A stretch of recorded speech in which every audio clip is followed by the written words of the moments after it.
está JP Jet, que es el manager de Vintage Culture.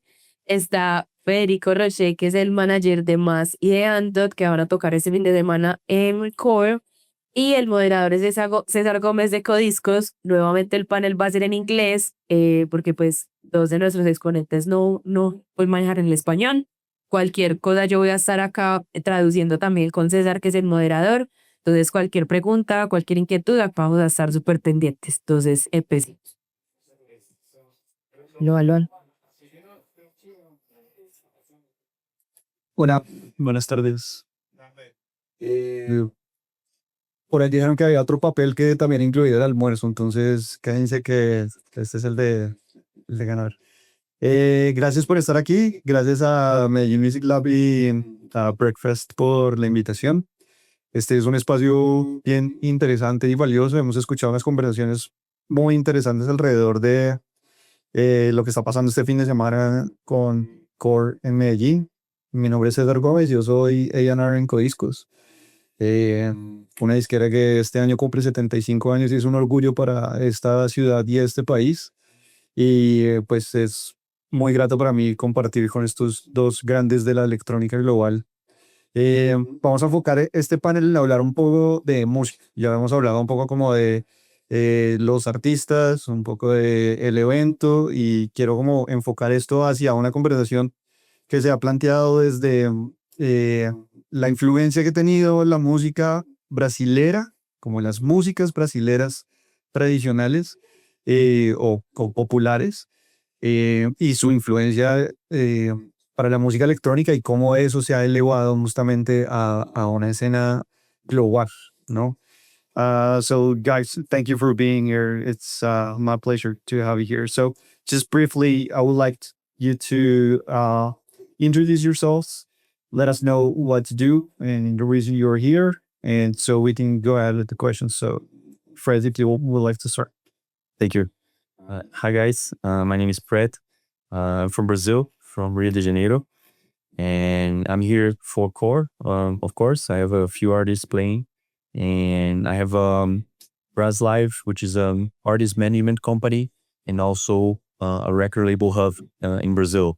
One of our main record labels is Dawn Patrol, which is Mazen and Thoughts record label. And yeah, that's it. Hola. Entonces, pues Fred tiene varios artistas acá tocando. Además de eso, pues tiene, pues, que son Masi and Dot y Brazil Life, your company, and Dawn Patrol, which is the record label, el sello con el que trabajan sus artistas. Jay, please. Thank you. My name is Jay Pigeon. I'm the CEO of a company called Purple Wall. We're a management company and we have multiple artists from around the world. We've been operating for about 7 years now. I'm here for today, actually, for the panel. I'm being here as well with Core Medellín. I have multiple artists playing also on the event this weekend, which we're really excited about. I'm also actually living here at the moment in Medellín, and embarrassed to say I have no Spanish. So I'm apologizing for now. Okay, it'll take time.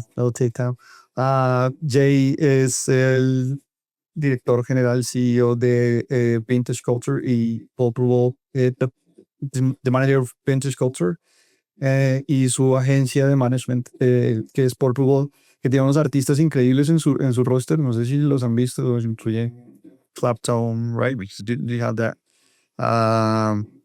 Actually, this guy from Cali is here. That's Cusco, right? Desco, yeah, he's one of the first Colombian artists we've worked with. We've also recently started working with an artist called Noise Mafia, and we've a couple more artists brewing in the works.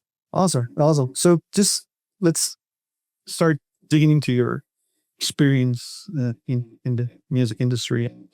I would like to broaden this a little bit outside electronic music and dig into music itself. And it's so just starting with Jay, what's been the most challenging doing what you do? And what has been uh, key factors that had led you to do things right in your. The most really for me, like the most challenging part is kind of the sacrifices I suppose I make as a manager and as the CEO of my own business, because I've nobody. The only person I have to answer to is myself, and I kind of find as an artist manager, it's not a 9 to 5 job. It's kind of 20 hours a day most days, and it's 365 days of the year, because with artists they kind of tour 52 weekends, and there's no kind of there's very little off time, and I think artists spend a lot of time kind of very focused on not only focus on their own careers but also on what other people are doing. So there's this constant drive to be doing more, bigger all the time. And as the manager of the artist, you're there with your team to be able to facilitate that, their kind of goals, their aspirations, and aligned with like your experience as a manager as to kind of how you're able to make these next steps. So it can be it's quite a full-on process. And I think that's kind of managing expectations as well, I find, is another big challenge, because if an artist sees somebody else doing something, then automatically they feel that they should be in the position to be able to do that. But every artist's career is completely different, and they take very different paths. So an artist as well will believe that certain artists can believe in their own hype, and they can get too sucked into what they feel they should be able to get within a certain time frame. So again, managing expectations is probably one of the bigger challenges you face. Sí, para resumir lo que está diciendo Jay, es que uno de los grandes retos, la pregunta es justamente cuáles son los retos y oportunidades que él ha visto dentro de este oficio que ha tenido, y es pues principalmente eh, uno, manejar las expectativas de los artistas. Y esto es algo que vivo feliz también en mi oficio, porque él dice que los artistas ven que están pasando cosas con otros artistas y su trabajo es manejar esa expectativa. Y eso es muy importante en este oficio para poder entender que no todo ocurre al mismo ritmo para todos. Y lo otro es, por supuesto, que es muy demandante desde el punto de vista del tiempo y la administración, de tener varios artistas, tener varios proyectos al mismo tiempo, de su trabajo de 20 horas al día, de un montón de fines de semana, y su equipo, y el que básicamente es casi él, su equipo, trabajar para que los artistas se sientan cómodos y bien representados por su trabajo. So, Fred, from the perspective of uh, your experience, there's this Brazil works like an island in terms of how the music industry works, because you basically supply your own demand of music, right? And it's very interesting to see how Brazilian artists and DJs and whatever have blended their culture and their own music into their creations, as we see your artists. So, what do you think are the key points for those artists or creators to understand their music and try to bring it to a next level? Yeah, so like you said, in Brazil, we are in the same continent per se, but it's a different language, and I think that the language is definitely a barrier. So Brazilians specifically, they consume their own culture and their own music, and that's pretty much enough. So, for example, you have the Bad Bunny album that is charting everywhere in the world, and in Brazil, it's not in the top 50 there, and it's insane because it's so good and so like such a good job. But yeah, Brazil's like that, and that's a strength and a weakness at the same time, because you can develop maybe artists easier in their own country, and then you prepare them to go outside. But then it's also difficult to go outside of Brazil because like you can just live there and just have the whole tour there. So, um, it- I mean, it's both of these roles, you know. Sí, la pregunta era justamente como, pues, sabemos que Brasil es casi una isla o casi un continente dentro de un continente. Y es muy loco como ellos mismos suplen su demanda de cultura, música, etcétera.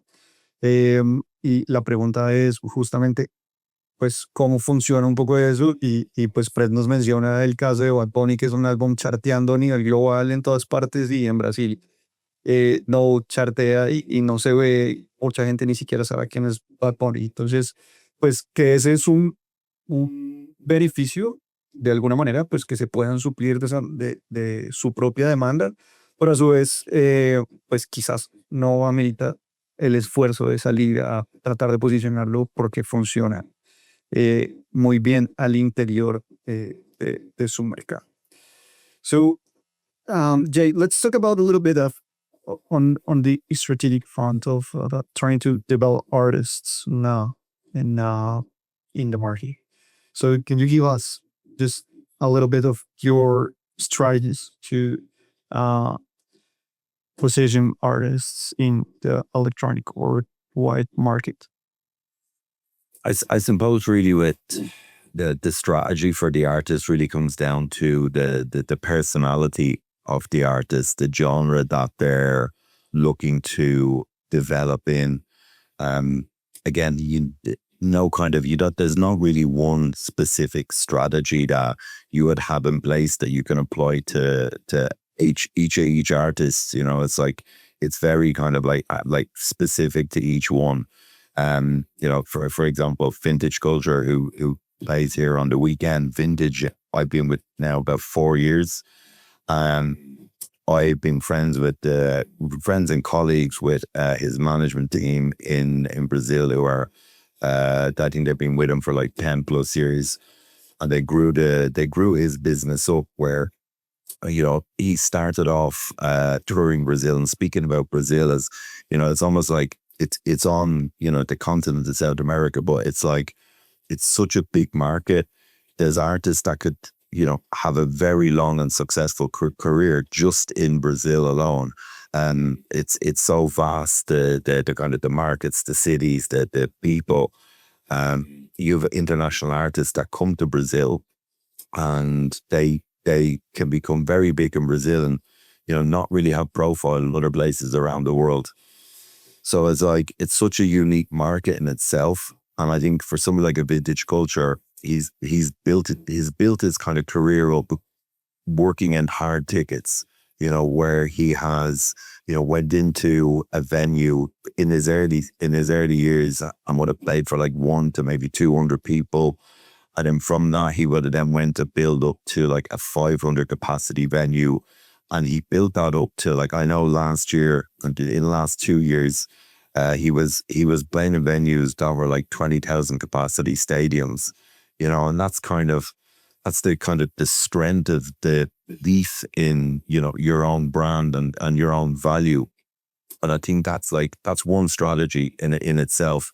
I ended up working together with the guys. I'd been in Brazil, I think it was in maybe 2018.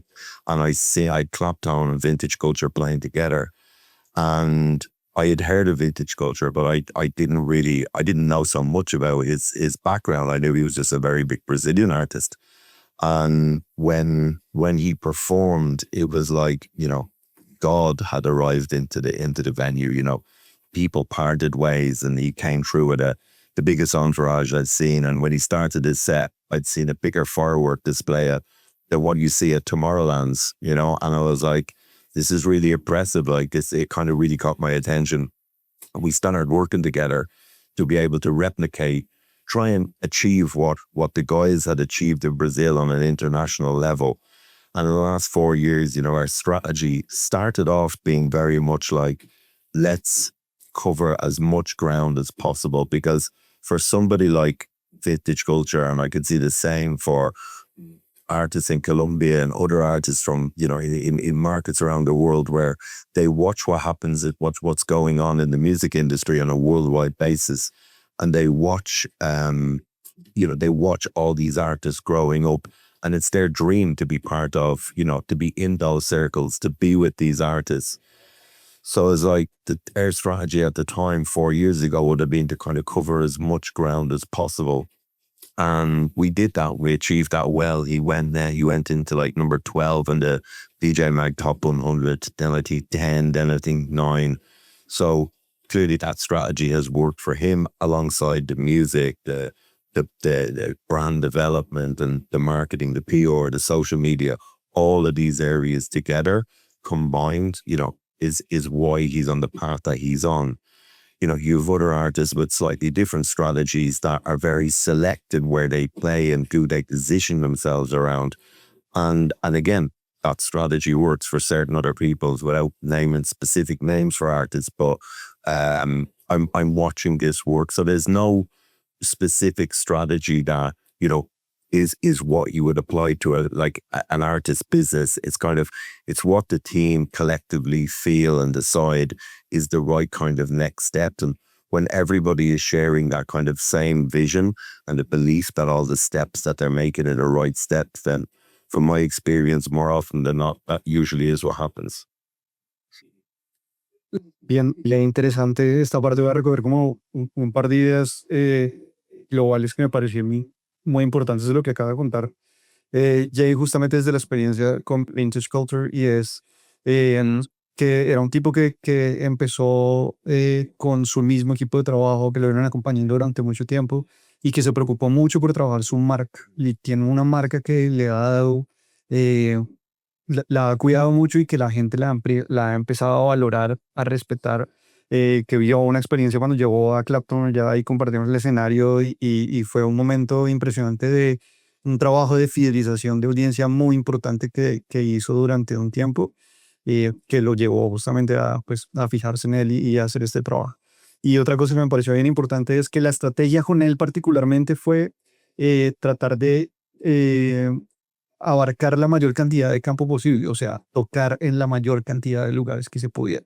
Y pues habla que no todos los artistas son iguales, por supuesto, y que hay que llevar los proyectos de una manera diferente, porque hay otros artistas que se van a enfocar un poco en decir cómo hay que ser más selectivos donde se toca, etc. I'm going to go ahead with Fred again. So just what's your A&R criteria in terms of in your label? So how do you identify talent that you want to work with? Yeah, so in my company, I'm not the A&R over there. So my business partner, Guy, is the A&R. So he would be the right person to answer this. But what we try to do specifically on the label side, and actually on the management side as well, like it was said on both panels before, like the music is number one. Like we really believe in that. We believe that music can break barriers. Like for example, in Maz's case, he had a song in Portuguese that went number one on Beatport, and we never thought that would happen. It's like nobody understands the lyrics, and then everybody in Europe is just singing along however they listen to it. So music is definitely number one on our list for curation, and specifically on the record label side. Like what we try to do today is provide the structure for our artists to create their own record label, so they can put their vision of curation and help other artists to grow. So, for example, Dawn Patrol is a joint venture between Brass Live, our company, and both of the artists, and we're replicating that model with other artists as well. So we are kind of like, okay, now you toured all over the world and you see what you've seen. How are you gonna help other Brazilian acts do the same? And since we believe it's through the music, it's the easiest way, and actually like maybe the only way I know how to do it, then we let them do the A&R and just bring in the new artists that they like. For example, on Dawn Patrol, assigned 2 artists with the blessing of like Entot and Maz, and they're helping them. They're doing collabs with them. They're releasing on the label, they're playing on our events. So yeah, I guess that's pretty much it. On my side, and particularly on my side, what I really like to do is to meet the person behind the artist. For me, that's really really important. It doesn't really matter if like the guy produces a lot and it's a hit after a hit, or if it's not a good person, I wouldn't uh, like to work with. Then I wouldn't be able to. So that's really important for the curation on my side as well. La pregunta era justamente cuáles son sus criterios de selección para poder atraer talento y llevar artistas a su sello. Él no es el A&R, es su socio, pero pues hace parte justamente de la estrategia. Y menciona que es algo muy valioso y que de alguna manera como que retoma la conversación que había en el primer panel, en donde se menciona el aspecto colaborativo. Entonces, entre Vintage Culture, Brazil Life y los artistas seleccionan e invitan y motivan a que sus propios artistas sean quienes curan sus listas y sus sets de nuevos talentos que ellos quieren empezar también como a apadrinar y darles oportunidad dentro de lo que ellos están haciendo. Y también menciona que es muy importante que conocer la persona detrás del artista, que para él hay mucho más valor en tener una buena persona, así cree hit tras hit tras hit, sino que esa persona pues con la que también se conecten y tengan la capacidad de trabajar. I don't know how much or how aware I believe you are. How much do you know about Colombian music, right? Because I think alongside Brazil, this is my perspective, of course, but I think Colombia is one of the richest countries in terms of music diversity, as well as Brazil is. So we would like to land here in terms of what do you think? This is a question for both of you. What do you think Colombian artists, producers should be doing to embrace their music and take it to the world? I mean, we've seen very interesting cases in what Moscow is saying and what Deska does, but what do you think that can give artists and producers and a good chance to be more have more exposure in their music with culture and lyrics? For well, I discovered popular music, Colombian popular music, which I'd never heard of before. And I also discovered that when Colombian people play popular music, they play it for so many hours, like hour upon hour upon hour. Like you're talking 12 plus hours of Colombian music back to back. That's been a nice experience to be able to hear that 14-month-old baby girl, and she connected with it straight away. So, and I was amazed as well. I was at a finca over Christmas, and there was people of various different age groups there, from 10-year-olds to 15-year-olds to 60-year-olds, and every single age group knew the words to every single song of all this popular music. I thought that was fascinating. When I met Desco, about it must have been, well, Desco and Pepe, who was moderating earlier on. Pepe's his day-to-day manager. And when I discovered Desco, it was actually the promoter from Baum Festival here in Colombia put me onto Desco. And I'd heard what he was doing, and then my kind of vision for that in the first place was, and knowing that Pepe has a lot of connections in more of the reggaeton world, and in lots of other connections in Latino music, and I'm like, I could see much more collaborations. I love the idea of more collaborations between the Latino sound, the traditional Latino sound, and this kind of accursed electronic sound that he was exploring at the time. And this is what I was pushing for the guys in the first place, because, like, as you just said there about the track that Maz did with the Portuguese vocals, just because everybody, like in outside of the Spanish speaking territories, just because people don't know the words. If the hook, if the melodies, if there's a connection there, the vocal will kind of connect as part of that music. So it's like I don't think the Colombian people or Colombian producers should be kind of thinking, well, I'm going to hold back. I want to try. I need to make songs with English. Like, I think they need to use, what's their, what's kind of what they be brought up on, what they know best, and to be able to put a twist on that kind of, it may not connect. You may try and try and try to find something that will, is going to connect on a much wider scale. But I think it's so unique to be able to do that, to approach, your music and using the sounds of your country, the sounds that you're kind of brought up on, and make them sound fresh and bring it into a different light. La pregunta va justamente como a cómo los productores y los artistas colombianos pueden tomar nuestras músicas tradicionales también, toda la riqueza musical que tenemos e involucrarla en sus producciones para tratar de llevarlas a un nivel más alto como lo que ha pasado con estos artistas. Entonces, pues, yo primero narra una experiencia de haber estado expuesto a más de 12 horas en diciembre de música popular colombiana que le llama, pero pues seguramente es más la música tradicional que escuchamos en diciembre. Pues todos los colombianos, entonces pues desde los chiquitos hasta los de la mañana, hasta los más grandes se sabían las letras. Y en conclusión, el tema es justamente que no hay que tratar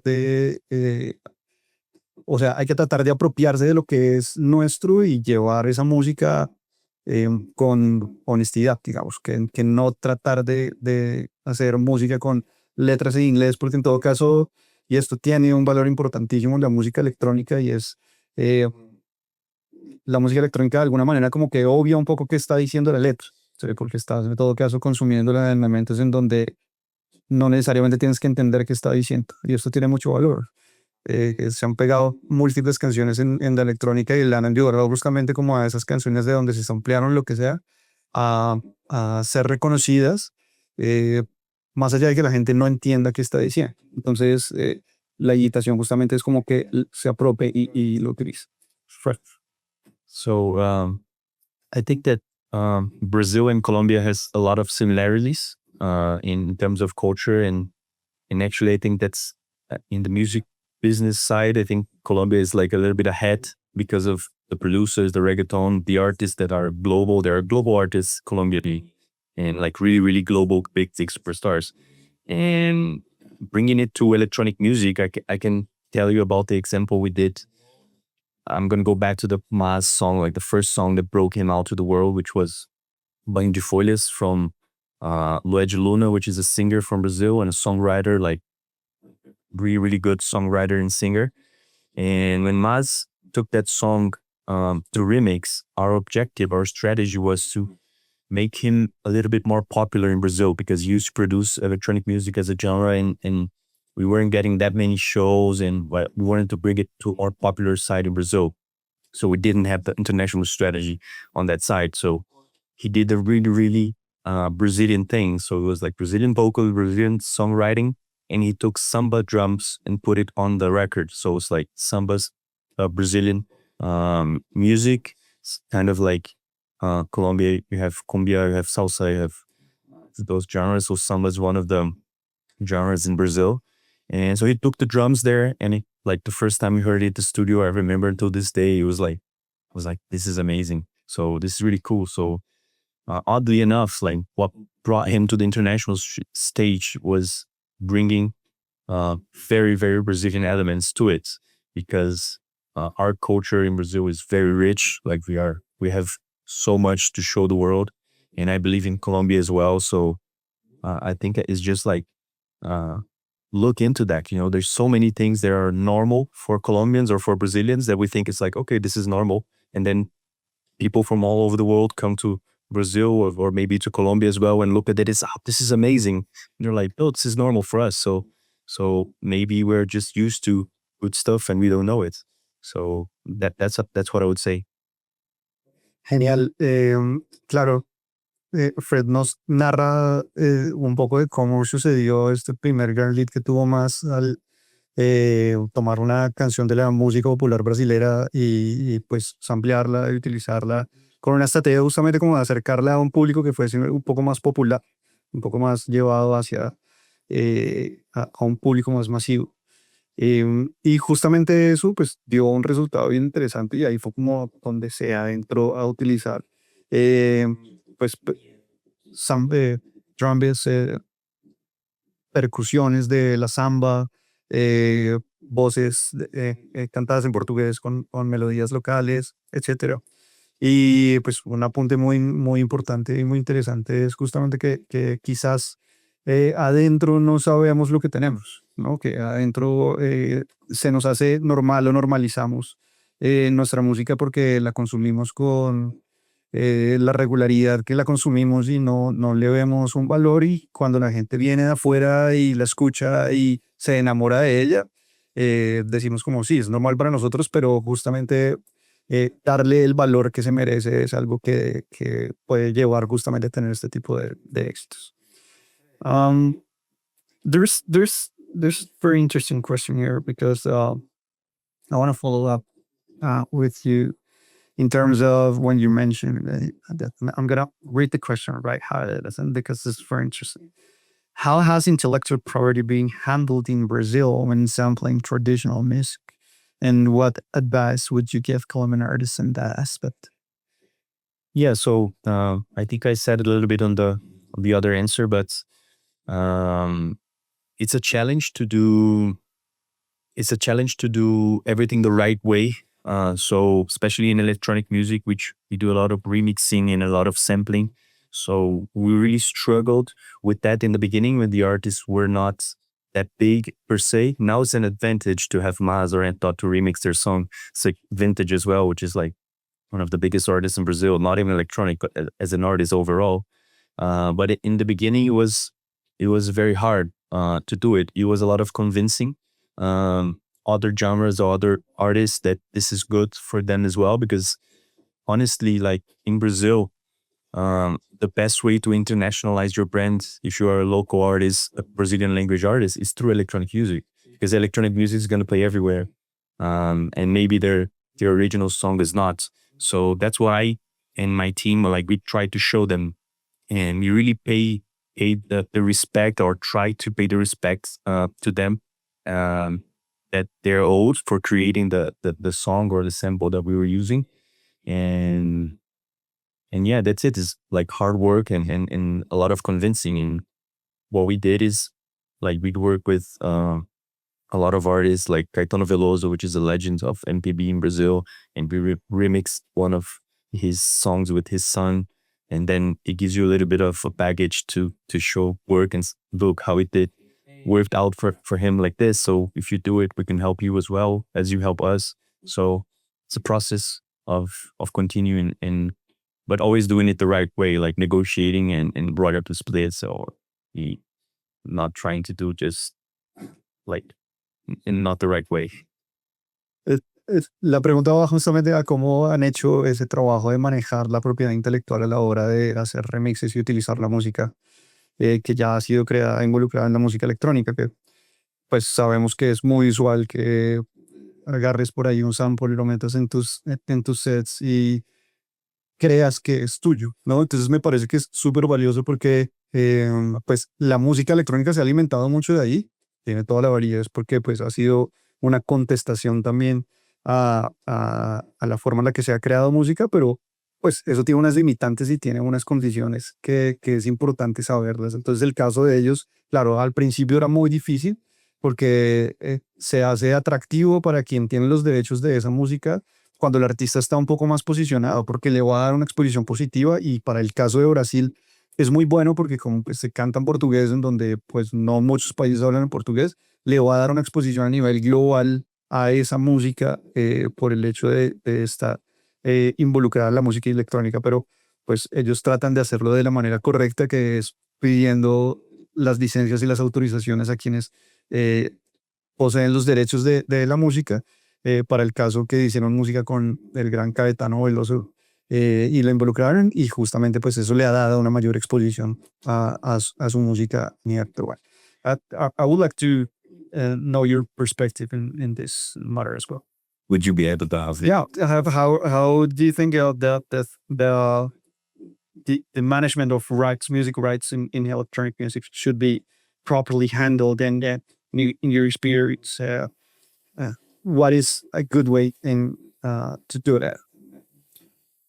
I think it's crucial, you know, to be kind of respectful. Like if you're sampling music, you're using other people's music, and more, that's what's happening more and more these days. Finding, you know, something original, completely original, and fresh and new is it's kind of hard. It's certainly in electronic music. It's kind of almost harder to come by.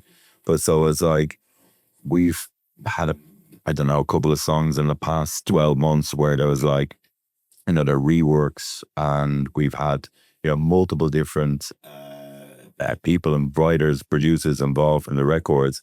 And, you know, it has to be done correctly. It's like, it has to be, you know, there's multiple teams on board, but everyone seems to be, you know, on the same page where, you know, behaving in the right way, respecting, sorry, the the rights in the whole process.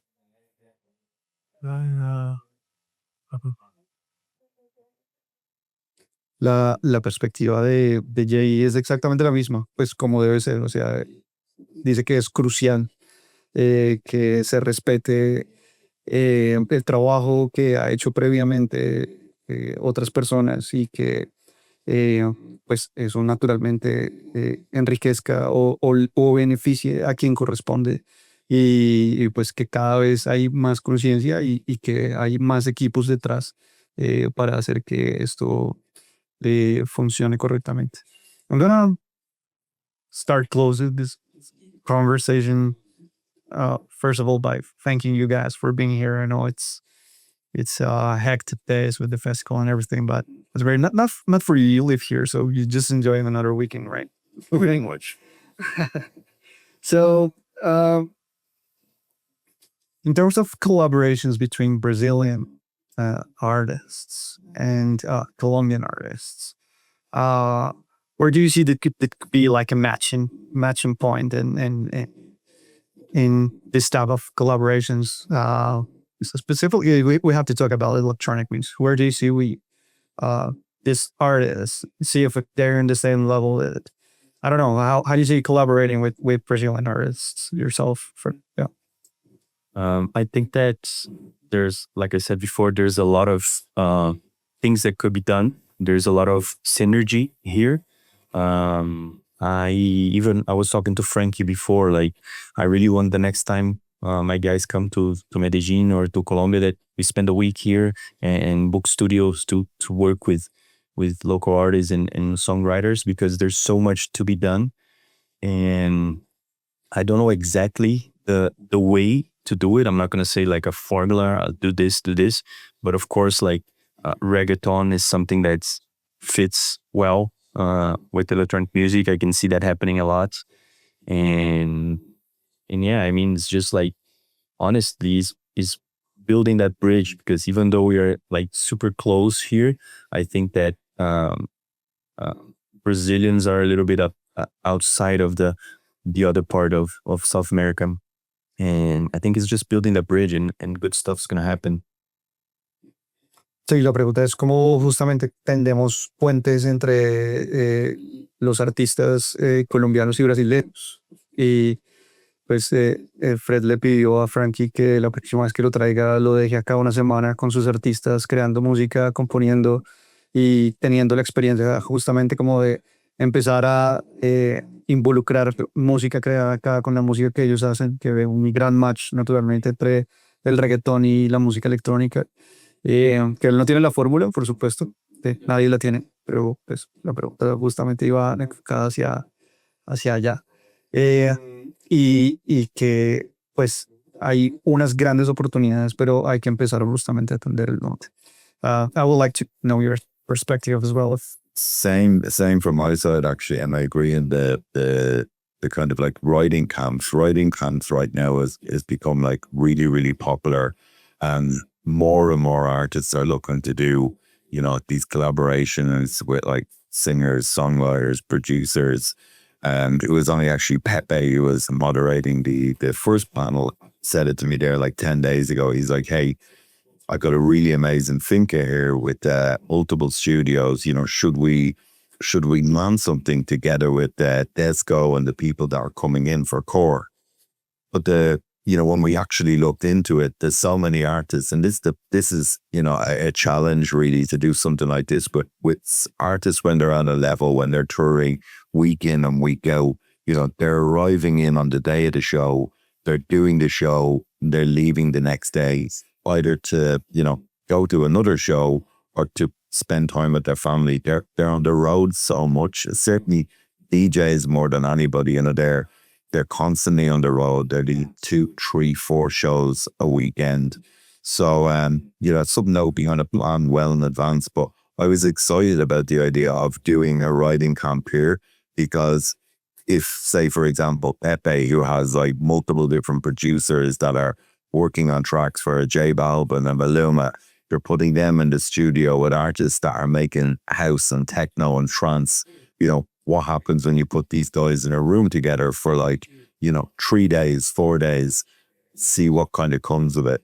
As you were talking there, I was thinking, you know, a kind of a big thing in the last, you know, couple of years is back-to-back sets have become quite popular. Like DJs are doing, you know, back-to-back with other artists, you know, and I think that could be something interesting to find, you know, a Colombian artist do a back-to-back set with a Brazilian artist. I'm only more, I suppose, more aware of more of the, we'll say that the harder, that kind of the harder sound, harder dance, harder techno and trance is very, very popular here in Colombia, which, to be honest, it's 25 years ago when I was a DJ, this is what I was playing. And I went to a show, I think it was last year, Amelie Lenz was playing. And I was listening to, and then Funk Tribu was on the lineup as well. What I heard in his set was like, wow, this is something I would have played, you know, that kind of style, that kind of energy 25 years ago. And it's kind of come full circle, you know, and it's now, you know, artists in Colombia are playing that sound that would have been really popular in kind of certain parts of Europe, you know, all that time ago. So it's really interesting. It's fascinating to see how these kind of, you know, genres, you know, develop and evolve and all over a period of time and come back around. What's popular now will dip off and will come back at some point in the future. But I'd like to see, you know, who in the Brazilian market is playing like that really hard dance sound. Like, I'm not so familiar with that in Brazil. But it'd be nice to see some of these guys get together. Yeah, for sure. And I was thinking it's a really nice idea. Sí, sí, pues la conclusión también de Jay en esta última pregunta, justamente como, primero, hay mucho valor en algo que se está haciendo mucho últimamente, y es el tema de los campamentos de composición. Obviamente, pues meter un montón de creadores en un mismo espacio durante varios días a hacer música tiene que tener un resultado que tiene que ser interesante, pues porque estás justamente mezclando un montón de creativos, de ideas y de perspectivas distintas a hacer música. Entonces, pues obviamente cita como los grandes productores que tenemos aquí en la ciudad que hacen grandes hits para estas superestrellas que han salido de acá. Y pues si los mezclas y los pones a trabajar juntos, pues obviamente va a tener un resultado muy, muy interesante. Y lo otro es que pues le sorprende que hay un sonido que se está haciendo acá y que hay DJs que están haciendo sets que pues era algo que solía escuchar hace 25 años en sus sets en Europa, y que le parece muy interesante justamente que esto es algo que se repite no solo en la música electrónica, sino en muchas músicas, y es que empieza a generarse como unos ciclos, ¿no? Entonces hace 25 años escuchábamos una cosa y alguien viene y le crea un remix o una nueva versión y hace un cover y la canción revive, y eso se trata un poco. Que la música se mantenga justamente como revitalizándose a partir como de nuevas ideas. Guys, thank you very much. We're gonna have like a couple of questions from the audience, just to let you know that we have state of the art studios here in Medellin, so you're very welcome to come here and check them out for yourselves and see any briefs that you wanna have it. You're more welcome. Gracias.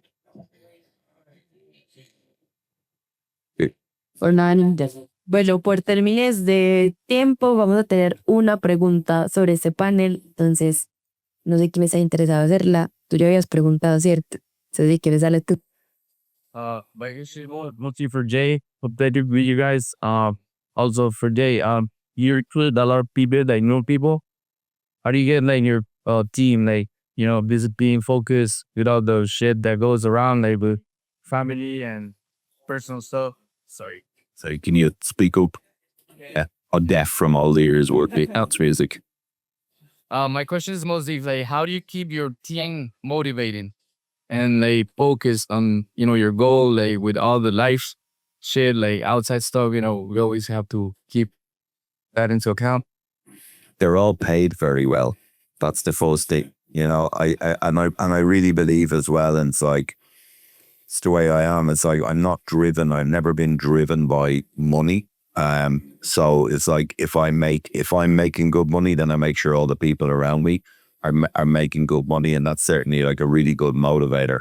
But I just think it's like supporting people and trying to help them learn. Something I've done in the last 12 months has been very much, instead of me trying to sign more artists for me to work with, I've taken on more managers where I'm actually able to kind of pass on 25 years of experience to younger managers and help them. So in a way, I'm helping them, and at the same time, I'm helping myself, because they're gonna go out there. They're gonna be pushing my business. They're gonna be pushing the artist's name. They're gonna be generate revenue for everybody. So it's a kind of a win-win situation, and it's something that I've enjoyed doing as well, because I've had so many successes with artists over the years, where I've been able to take an artist from almost their very first show and take them to, in the top 20 artists in the world in their genre specifically. And that's been great. And it's like, being on that journey with an artist is amazing. But it's like now being able to help kind of pass that on to other people and help them that are passionate. If I see that somebody's really passionate, they really want to learn, and I can see that they're prepared to make the sacrifices that I made, then I'll completely support them all the way. Sí, voy a traducir eso porque me parece que tiene mucho valor, pues, la pregunta y la experiencia de Jay. Y es justamente cómo mantienes un balance entre las personas que están involucradas y cómo mantienes, desde el punto de vista del artista, el foco, y cómo el trabajo de Jay hace que todo el ruido externo de la carrera, cómo mantienes ese balance. Es muy importante, primero, pues, que haya, rescato tres cosas muy importantes: que haya mucha pasión, ¿no? Que te esté gustando lo que estás haciendo. Es muy importante que les paguen bien, por supuesto, como para que no se desenfoquen en otras cosas.